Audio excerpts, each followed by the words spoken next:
Greetings, dear ones. I'm Kryon of Magnetic Service.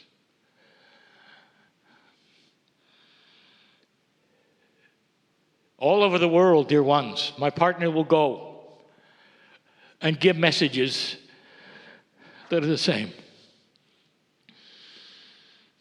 And you have to hear them a little differently every time. There are those in this city called Brisbane who have never seen this. There are those in this city who are in the room who are startled by how quickly my partner went into channel. And we've said it before, and if you haven't heard it, if you have God inside, crossing the bridge becomes easier and easier and easier. Because it's simply accessing what you already have. It is not going to some faraway place to find some entity in the sky and bringing them to you. It's not about changing your countenance or breathing differently. It's about accepting that which you already have, which is light and beauty and compassion and joy and healing. The message is the same every time.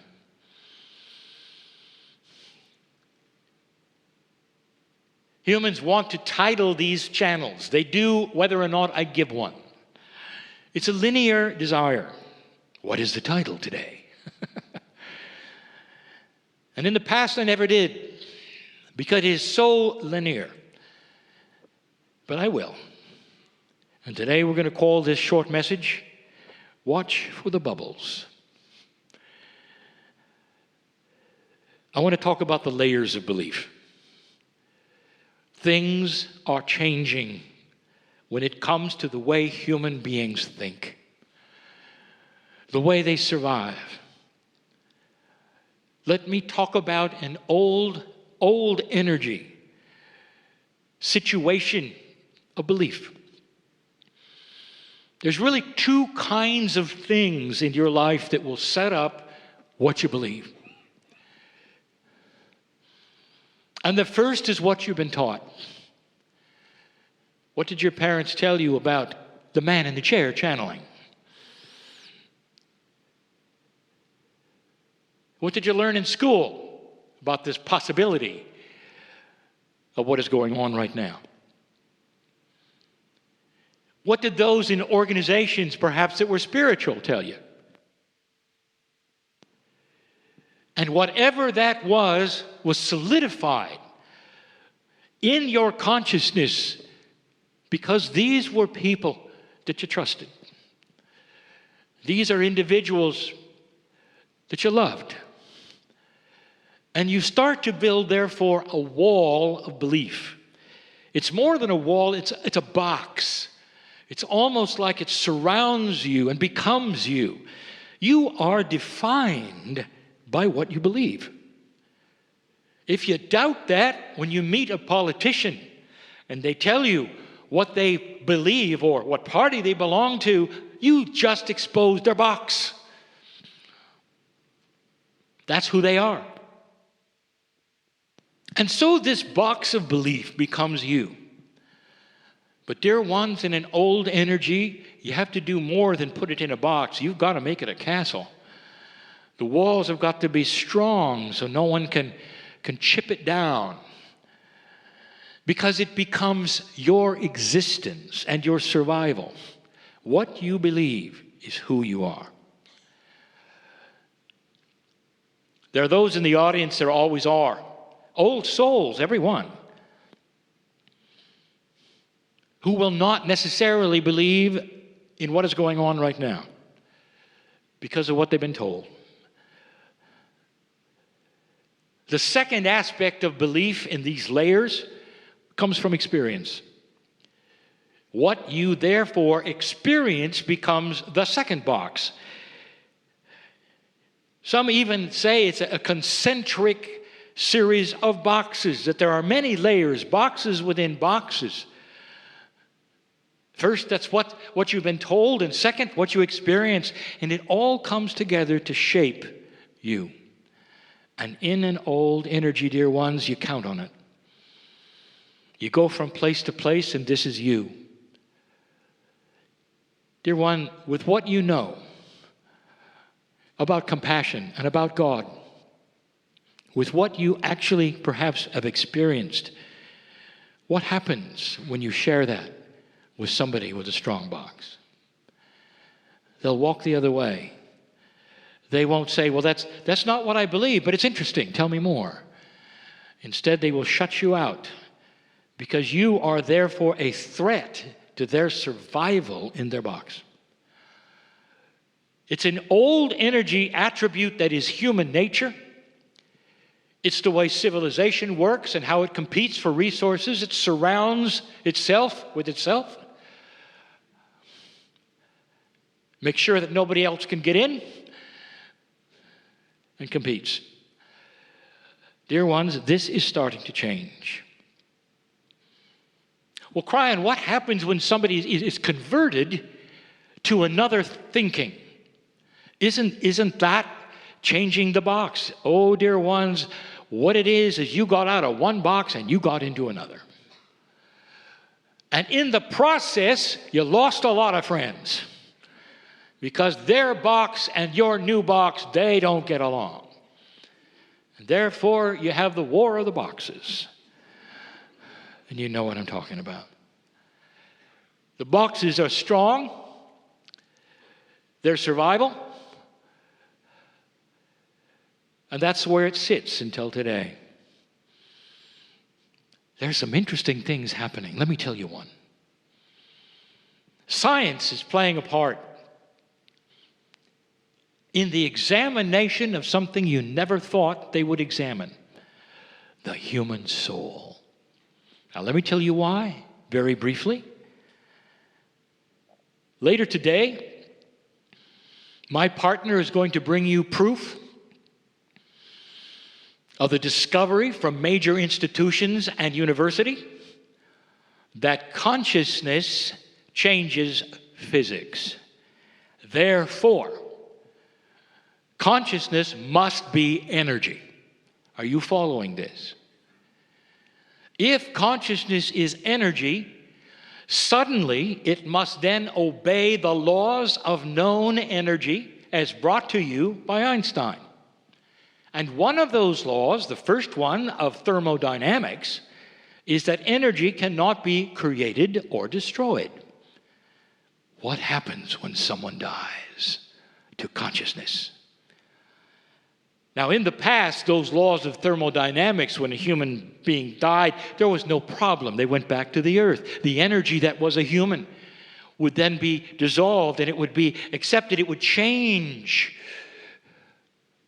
But suddenly, consciousness, it doesn't atrophy. It just simply vanishes. Where does it go? What does it do? Therefore, science had to look at it. And what they came up with is this: consciousness must be energy, and when you die, it goes back to the universe. And that's as good as they can make it. That's the study of the human soul, dear ones. Now, let me tell you about the bias of their box. Even though they're studying the human soul, the energy of consciousness, and life after death, you will find that they never, ever study it both ways. It only goes in one direction. That's the linearity of time. They never ask the question, how did the energy get to you? So a child is born, and bang, they got energy. It's called consciousness. Where did it come from? You can't create it. You can't destroy it. It has to be given in some fashion. Where does it come from? When does it appear? All of these things are starting to be discovered. But the box remains solid even in the science. It's so interesting to watch the boxes remain when truth occurs. When germs were never, ever thought to exist, there were those who laughed at the idea before microscopes of microbes that were living, that would cause disease. And then it was discovered, and then you could see them. And there were scientists who went to their grave who said, no, I still don't believe it. because the box was king. You have those today involved in the Flat Earth Society because their box is king. Do you see where I'm going with this? So let me give you something. I want to show you how a box can be shattered. I want to give you a story that is all too common on this world, on this beautiful earth. Let me introduce you to a woman. A woman doesn't have a name because it represents many women right now, today. I'm going to show you something that happens daily on this planet, daily. It's a box-shattering event. This human that I'm going to discuss, let's make her a scientist. Let's say she's a cellular scientist. She knows how things work. She knows what she knows because she's been taught well, and her box is strong. And she does good work, and she's a good woman. And then in her 50th year, she starts to ignore the pain in her abdomen. And she ignores it for a year. And then she can't. And by then it's too late. And when she goes and discovers what it is, she's given 3 months to live. It's everywhere. The disease is everywhere. And she goes into a funny state. It's denial at first, it's anger second, and then it starts incredible fear. Because this woman doesn't believe in the afterlife. And so something occurs. And what I'm about to tell you is the way it works. And it's working that way right today, even as you sit in the chair. The blackest of black fear comes over her while she lays in the hospital. It's darker than dark. It's hard to describe how fear can grip you. The guy with the sickle is coming in your room, and there's nothing beyond it. There's only darkness, and consciousness is about to go away. And it's awful. And it's awful. And it's awful. And in that moment of that darkness that you can't even believe, suddenly there are chills. And suddenly there seems to even be light and release. Something happens. And she awakens and realizes the fear has disseminated and she doesn't know anything about it. What has gone on? Until they start to measure the disease and it's gone. Welcome to spontaneous remission. A misunderstood transformation of thermodynamics, where the disease has been converted to cellular structure and to health and to new blood cells and all the things that you deny or cannot happen. And it happened because the individual was so scared, they were all converted. Over and over, hospital and hospital and hospital and hospital. And they'll call it a miracle. And they won't understand it's the magnificence of the human being. Even an unbeliever will control their own biology. And in this case, it was fear. What about the one who has ultimate compassion and touches the higher self? The same thing. They have to suspend belief completely. And it happens over and over. And it doesn't become proof, dear ones, it becomes a mystery. Because the boxes of those around don't understand that this woman's box has been shattered. Shattered. And instead, she didn't lose belief, except that what she has now is a bubble. The bubble is expandable every day. She realizes she doesn't know what she doesn't know. She looks forward to things that are coming. That belief box is no longer rigid. It's permeable. It's a bubble that can go any way, any size. And I want to tell you something. The children of this planet are being born with bubbles. And no matter what you tell them, Grandma, Granddad, I will tell you, if you noticed, they're not going to believe you. Because they've got to experience things that are intuitive for themselves. They come in with a consciousness that knows better than to build a box that says this is all there is. I bring this to you so you'll see the real worldness of it in an everyday life. And I bring it to you as you sit in the chair. Have you got a box or a bubble? Have you made up your mind this is all silly? Or perhaps, just perhaps, you can keep your belief, but put a semi-permeable membrane in your bubble so it can go both ways, to you, to others. And you become then a vehicle that is open to truth. And what happens is the first law of thermodynamics. Is that which you had before gets converted. The energy of your belief then gets transposed and then transformed to a new kind of energy of allowance. And rather than you believing, you allow.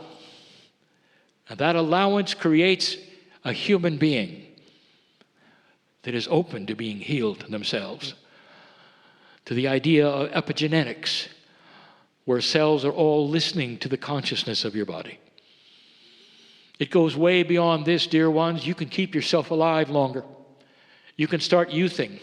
You can do all of these things because you're magnificent. Have you heard this before from Kryon? I told you, I go all around the world with my partner. I give the same message. Enablement, beauty, compassion, and oneness will create peace on earth. And so it is. Greetings, dear ones. I'm Kryon of Magnetic Service. Sometimes the channelings, they come with facts and figures, metaphors, stories. And sometimes they don't. Sometimes they come with love and compassion and exposure. This is one of those. This is a continuation, dear ones, of the channeling given this morning. And if some of you are listening to this who are not here and have discovered this channeling, and you can't find the one of this morning, you're looking in the wrong place. They go together. And we're going to continue the channeling. And we're going to talk just briefly about consciousness and the bubble. The bubble, as described this morning, is that which has evolved from the box of belief and becomes a bubble of belief. It becomes a membrane that things can pass through. And we're going to talk about that in a moment. Dear ones, this day has been an exposure of logic. Logic that even a scientist in the room would have to agree is there to some degree that would beg questions about what consciousness might really be. The scientists have shown that consciousness is energy. It's energy on a playing field of physics because it actually will affect the magnetic grid of the planet and also that which is random. And these are provable things. And yet you still don't really know what it is. What if consciousness is something that comes from a place that isn't actually a place at all? It's a dimension that is so unusual and so much belonging to a human that you don't even recognize. Do animals have consciousness? The answer is yes, but it's not yours. Do animals have love? Yes. They're attracted to you, you know. They're attracted to your love. Animals that love see you and they see the master of love in you. If you've ever noticed, no animal decides to be the master of love with other animals then loving it. They're all about you because they see in you that which is a consciousness that comes from the stars. Angelic, you might say. That is unique to the human being. Angelic consciousness is consciousness which has a multidimensional aspect that comes from beyond. That's not something that you're going to be able to analyze, dear ones. But when you start defining it, it will then defy any kind of examination because it keeps going. How far can consciousness go in evolution? You have just begun to have a consciousness that is going to pick up information in your past Akash, apply it to your current life, and give you wisdom. Generation after generation after generation, and you will find humanity at peace. Then you're going to find humanity starting to evolve in other ways that won't make any sense right now because those ways don't even exist. But eventually, that consciousness which we have shown you is physics may actually be able to control the things around you. Your consciousness will have an effect on the planet. Your consciousness might have an effect on physics itself.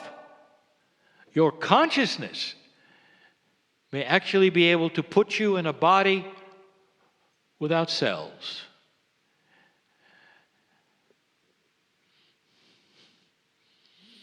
This room is filled with those without cells. You ever wonder why the indigenous turn to their ancestors so often? Because they can see them. They can smell them. Because it's energy that is revisited where they are. And it's palpable. And in this room, it's filled with energies that are consciousness that have passed. Consciousness of those you've loved and lost that are here. Why would they be here? What would be the reason that they'd even come to this kind of a place where you sit for a meeting? And I'll tell you, it has to do with the bubble. Dear ones, this morning, we stopped the channel when the bubble occurred that replaced the wall of belief. The bubble becomes an allowance. It actually would have a consciousness, that bubble. If you could ask it, dear bubble, who are you and what are you? It would say, I am a sponge. And I am searching for truth in this bubble. And I'm going to allow my truth to alter itself. My belief to become something else, as through the bubble comes things that I didn't expect. And what is that that's going to come through the bubble? What if right now, coming through your wall or your box or your bubble, is going to be the energies of the past, of the ancestors, of Earth itself, trying to get through to say to you, listen up, listen up, listen up. Something is happening on this planet and you're going to need us. Something is happening on this planet where you can't be alone anymore. Where you're going to have the wisdom of mom and dad and brothers and sisters and all of those in your bubble. Now, you're going to have the consciousness of the Gaia, love, Pachamama, that which is earth, coming into your bubble. in a way that makes you one with everything. One. So as you walk the planet, you feel them all. That's a lot different than a wall of belief, isn't it? But it still will define you, dear ones, because that bubble that will then accept the love of the earth, of your higher self, of your ancestors, of your relatives which still exist, all of that will create a human being that is balanced, not afraid. There's nothing that can pierce that, dear ones. There is no amount of darkness that will ever get through that. Have you heard of the Merkaba? This is something which is 8 meters wide that surrounds you, which is the vehicle of spirituality that you'll walk around in. It's not your bubble. That's your consciousness. Your Merkaba, that's your spiritual vehicle. That's what the higher self lives within. That's the pattern of your DNA. And I'll tell you, it's beginning to generate light like it never has before. There are those who say, Kryon, I'm afraid of dark things. That's an old bias. How can you be afraid when you hold a torch? Where there is light, there cannot be darkness. And every single one of you have a Merkaba that is starting to glow with a light that chases away darkness. Chases away darkness. And where you walk, darkness will recede. That's the new human. Because you have a bubble that is ready to receive things you don't expect. It's not set in its way. The bubble of belief has a membrane that lets things pass through it that are from an area that you need.